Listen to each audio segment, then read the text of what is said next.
Parashat Dvarim. La Parashat Dvarim, c'est la première paracha du livre de Dvarim qui parle d'Eretz Israël.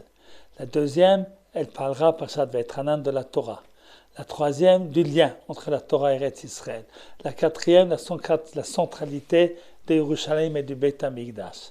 Dans cette paracha, notre paracha, Parashat Dvarim, eh bien, on voit un passouk étonnant.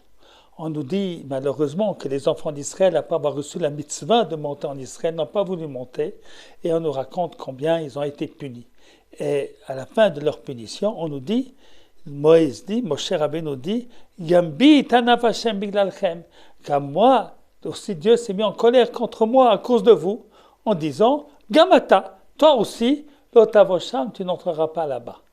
Il y a dans ce verset-là une allusion à une raison profonde pourquoi Moshe Rabbeinu n'entre pas en Israël.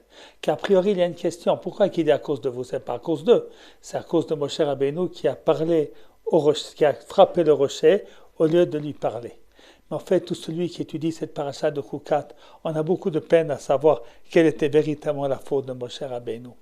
Alors, il y avait une faute, ça nous coûte toute petite, et qu'il faut prendre une grande loupe pour la trouver, parce que Moshe Rabbeinu est un immense personnage. Il n'y a jamais eu de plus grand tzaddik dans l'histoire humaine que Moshe Rabbeinu. Le verset témoigne, Kol beiti avdi ne'emanu, dans toute ma maison, c'est les serviteurs les plus fidèles.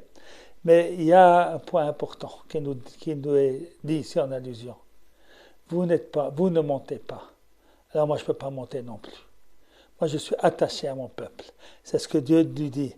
Gamata, toi aussi. Si eux, ils n'entrent pas, toi aussi, tu n'entres pas. Et là, nous voyons les liens profonds qui lient les guides d'un peuple avec son peuple. Le peuple de Moshe n'a pas pu entrer. Moshe Rabbeinu n'est pas entré non plus. Bien entendu, il fallait avoir une faute vénielle, la plus petite qui soit, pour justifier cette sanction. Mais la raison profonde, nous dit ici le verset, c'est parce qu'il ne peut pas entrer en Israël sans son peuple. Et Bezrat Hashem, au temps du Mashiach, eh bien, lui aussi va revenir.